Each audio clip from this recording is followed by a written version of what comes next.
Well, saddle up, ladies and gentlemen, because this year has got to be busy again. So, what have we seen? Very rapid growth in AI in the last 2 years thereabouts. But that's been accompanied by increasing concerns, public concerns about safety and about the safety aspects of unregulated AI. And as a result, AI policy and regulation has gained prominence, and indeed the pace of development has accelerated.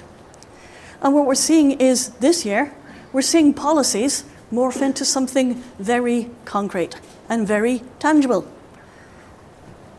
What you're also seeing is a transition towards AI-specific policies and regulation, indeed, in a number of countries. Most notably, the EU, obviously. We're seeing some in the UK, and I'll talk to you about that in a bit, the US, and in China.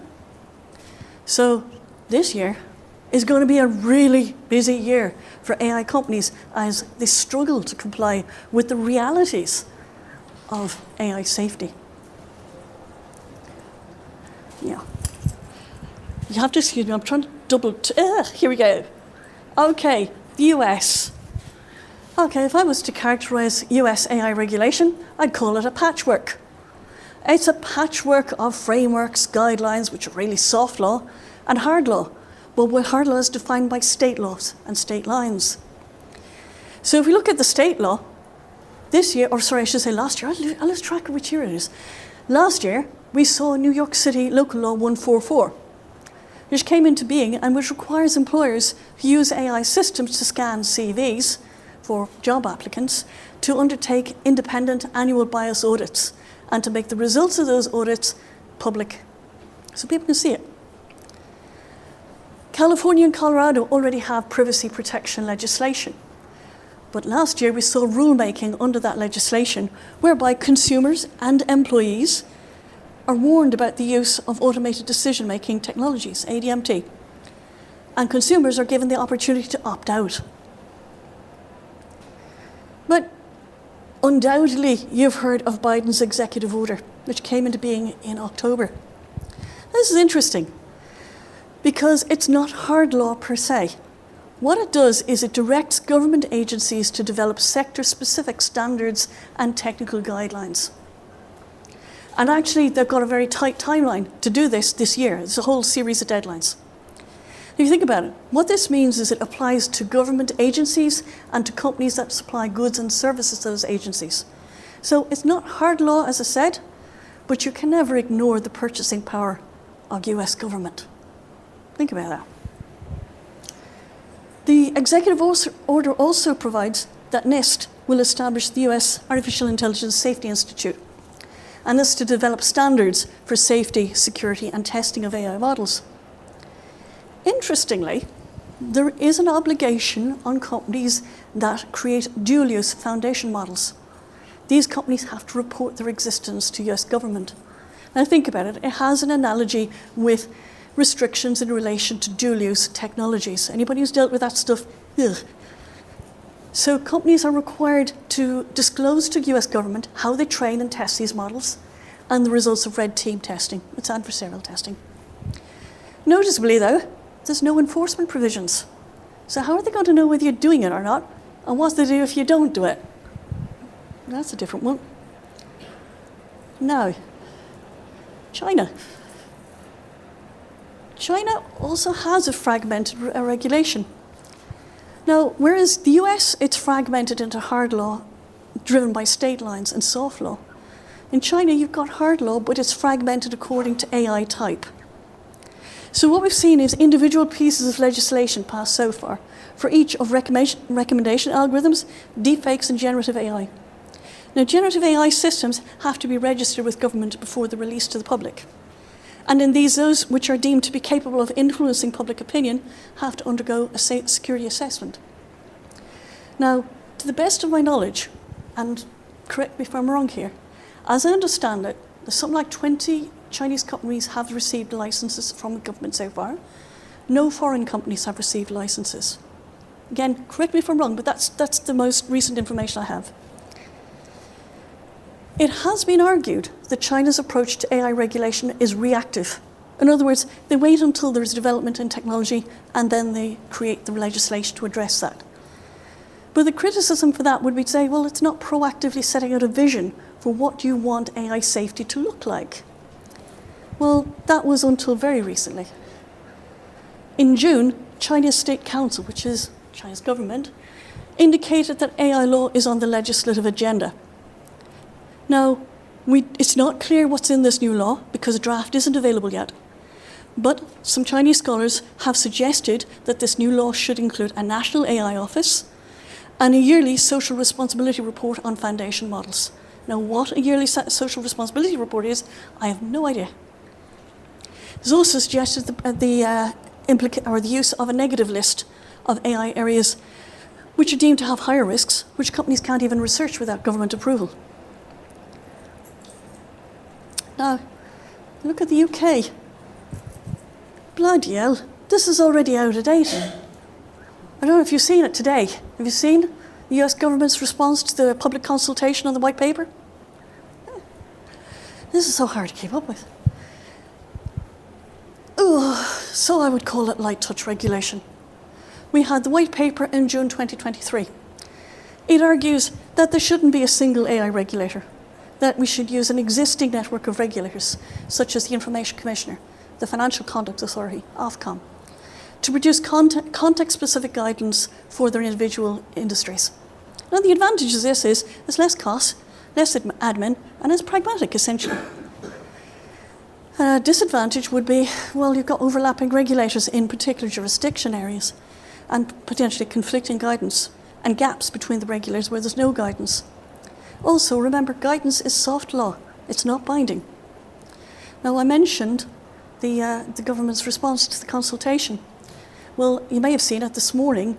In the response, they've indicated that actually this position about no single AI regulator, maybe not, that actually there should probably be an AI regulator in respect to high capability general purpose AI systems. Now, how you define what a high capability GPA AI system is, I have no idea. To be honest with you, I haven't had a chance to read the government's response yet. I've just been coming from another event. But the other thing that's interesting is the kind of juxtaposition between soft law, set out in the white paper, and the Automated Vehicles Bill. So this is a piece of legislation, it's hard law. It's a regulatory freedom, a framework for AI-powered autonomous vehicles, so self-driving cars. It's in the second reading as far as I know it. Will it be law in 2024, 2025? I have no idea. I suppose it largely depends on the outcome of the elections. But here we go, the monster in the room. The EU, the world leader in AI regulation, for good or bad. It has created the first comprehensive cross-sectoral regulation focusing on AI in the world. It addresses fundamental rights and safety risks stemming from the development, deployment, and use of AI systems within the EU. But from a commercial perspective, let's dump the legals for a minute. Let's look at a commercial perspective. What's its role? It regulates entry to the EU. In other words, if you don't comply with the Act, you can't sell your AI product in the EU. That's the bottom line. But it has an extraterritorial effect, because the AI Act applies when AI is used in the EU, regardless of where the provider or the operator is based. So if you're an AI provider based in the US and you're selling in Europe, you have to comply with the AI Act. Similarly, the AI Act applies when the output of an AI is used in the EU, regardless of where the AI is based. So if your AI is based, again, in the US, it's processing data from Europe, and the outcome of that decision is used in Europe, again, the AI Act applies. Now, here's a busy slide, but it's a really important one. The AI Act takes a risk-based approach. It categorizes AI into different risk levels according to their impact on fundamental rights, health and safety, and societal well-being. It has 4 categories of risk. That is unacceptable, high, minimal or limited, and none. Well, not minimal, none. And there's an additional category that was introduced very late in the game, for general purpose AI. Now, the AI Act, the first draft was actually produced in 2021. ChatGPT wasn't around with them, so they very quickly had to amend the Act very, very quickly to include these provisions. These different categories set different regulatory requirements for each category. So prohibited AI systems are banned from the EU. And these include systems which are used for untargeted scraping of facial images to create facial recognition databases, emotion recognition in the workplace and in schools, social scoring, manipulation of human behavior, so subliminal manipulation, exploiting vulnerabilities of people, particularly vulnerabilities associated with age or mental state, profiling of persons for predictive policing. So anybody seen Minority Report? Think of that kind of stuff. Real-time remote biometric systems used in publicly accessible places by law enforcement. Wow, now that was a seriously controversial one. It is not allowable in the EU unless for very limited circumstances. That is, if it's used for searching for specific missing persons or victims of abduction, human trafficking or sexual exploitation, preventing a terrorist threat, or locating or identifying a suspect of a criminal offence. That's just the prohibited ones. You feel tired already? Yeah, me too. Okay, then we've got high-risk AI systems. Well, these can broadly be divided into two categories. These are AI systems which are used in products that already come under EU product safety law. I mean, that's really what I should say, that the AI Act is formulated in the EU's existing history of product safety. And it determines and defines the entire way the Act is formulated. So at any rate, you've got AI systems that are already used in products that are already protected under EU safety law. And these include toys, cars, medical devices, and interestingly enough, IoT devices. Then you have, and I informally in my head, the only way I keep this straight is I call these embedded systems. In other words, it's an AI system embedded in a product. Then you have standalone AI systems. And these are AI systems that fall into 8 specific categories. Biometrics. So remember there was another form of biometrics I just mentioned, it's prohibited. So there are forms of biometrics which are allowable. So you have a high-risk AI system, which is a remote biometric system, but doesn't have the characteristics of a prohibited remote biometric system, and using sensitive characteristics. So that's a remote biometric system, which is a high-risk AI system. For instance, systems which would be used to authenticate an asserted identity wouldn't necessarily be. So for example, if I'm saying I'm Margaret Hartnett and I want to get access to this building and I show my card and I show my face to the camera, that's me asserting an identity.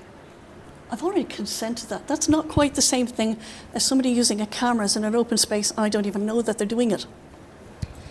Okay, the other forms of high-risk AI systems include critical infrastructure, education, namely access to education, employment and worker management and access to self-employment, private and public services, so for instance things like credit scoring, health insurance, law enforcement, policing, asylum and border control, justice and democracy. That would be, for instance, including automated analysis of the facts in a case, or possibly even sentencing. And these high-risk systems are required to undergo extensive evaluation before going to market and ongoing monitoring throughout their operational life cycle. In other words, it's not enough to say, yeah, it worked when we developed it and we tested it. You have to prove that it continues to work as you expect it to do when it's released into the wild. There's strict obligations for these systems.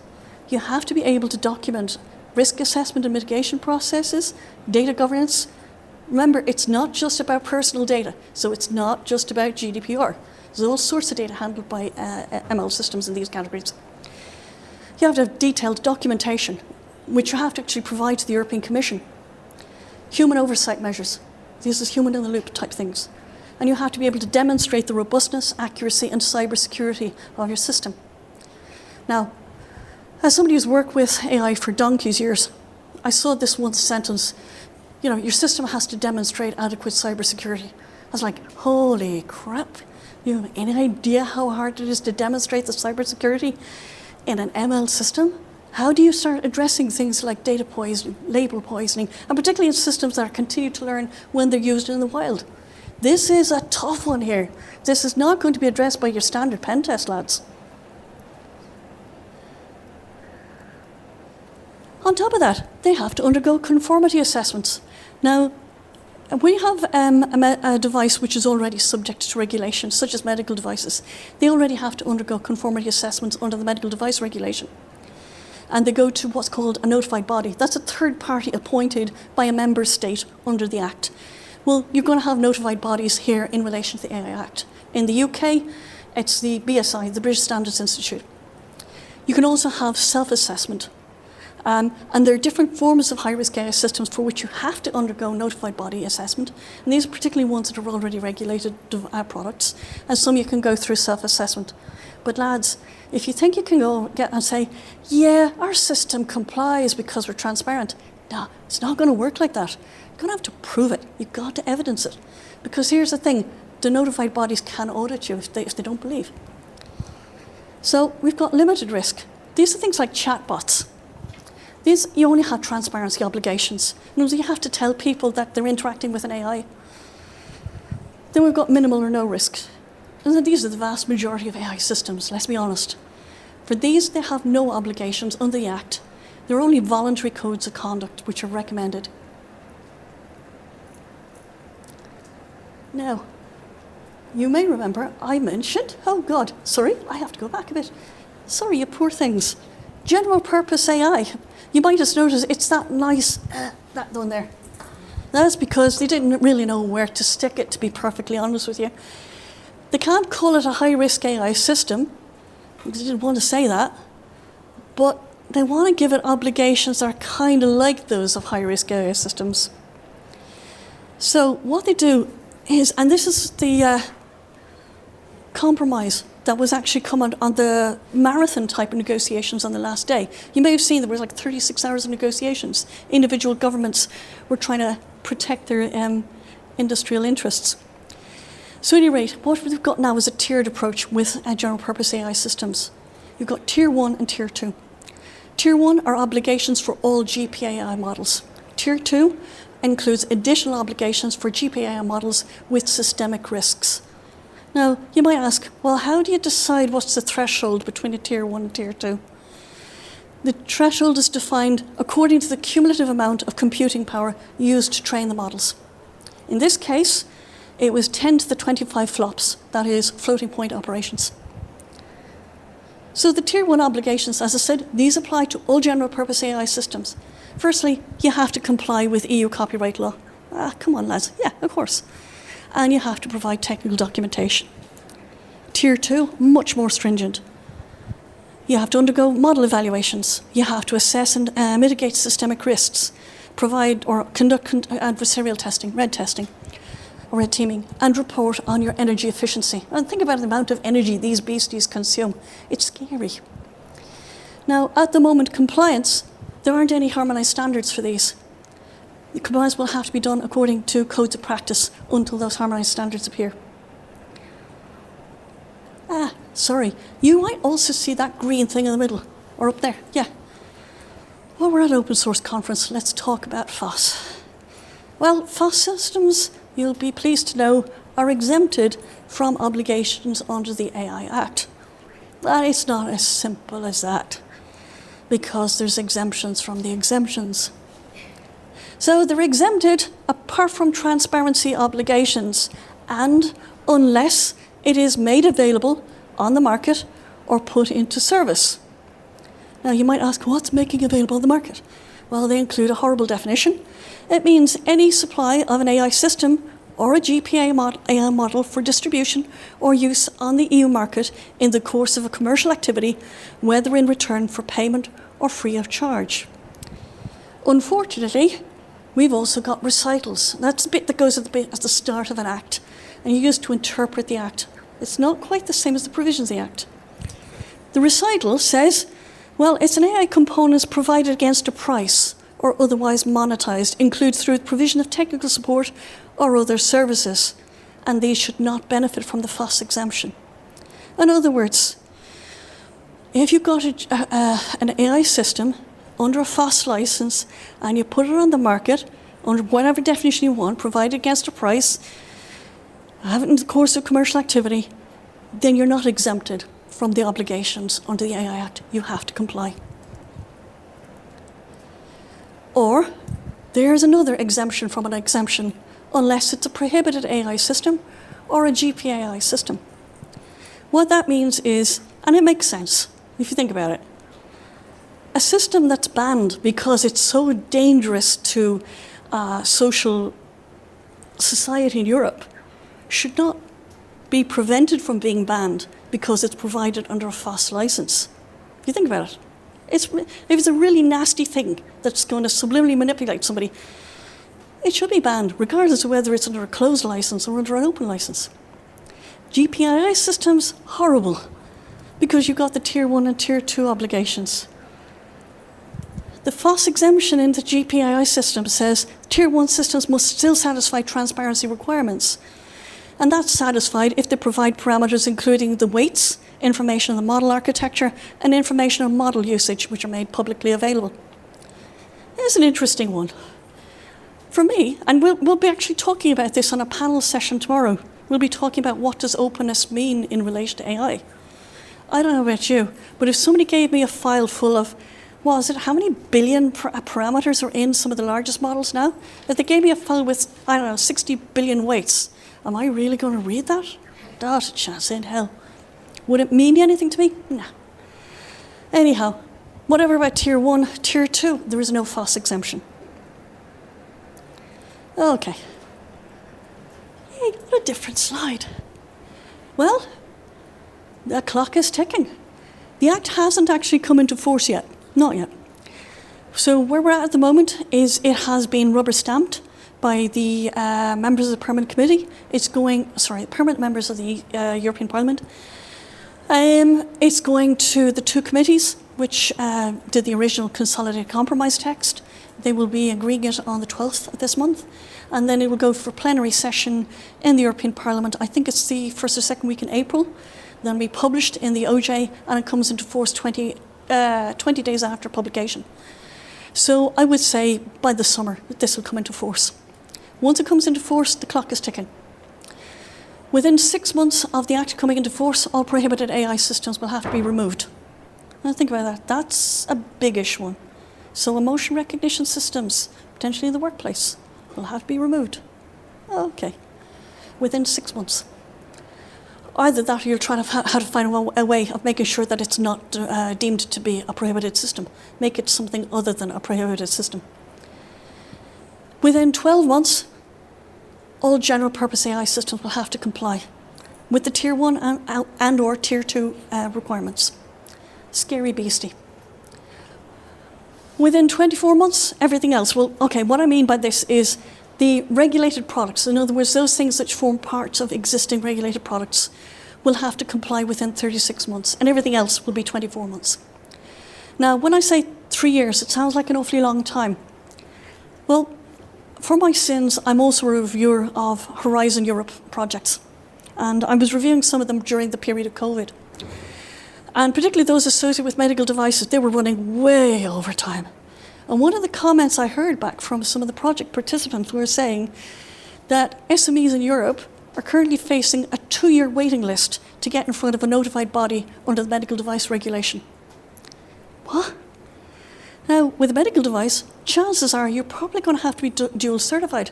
You'll have to be certified under the medical device regulation and under the AI Act, possibly 2 different notified bodies. 3 years for this? Scary stuff. Okay. Here's the penalties. This is the nasty thing. If you thought it was bad thinking about how hard it's going to be comply, think about what the costs of non-compliance are going to be. You're going to face some seriously nasty fines. They're comparable to those sort of fines that you saw with GDPR. They're based on your total global turnover. Not just your profit, your turnover. And not just your profit on sales in Europe, but profit or turnover on sales across the world. But probably even worse than that. I had somebody who once said to me with GDPR, that's grand, you just pay your fine and keep on going. I said, sorry, it's not a get out of jail free card. You actually have to fix the problem. Well, fixing a problem with respect to an AI system that, for instance, you haven't figured out how your data governance is, how did you normalize your data, how did you deal with outliers, etc. That's not going to be an easy one. But probably even worse than that is reputational damage. Imagine if this stuff gets out into the press. Your customers are going to be running for the hills. So, you'll be pleased to know, this is it. This is the conclusion. Well, ready or not, AI regulation is here. Compliance is complex and multidisciplinary. And there's not a lot of people out there who can help you with this. So, if I can say one thing to you, good luck.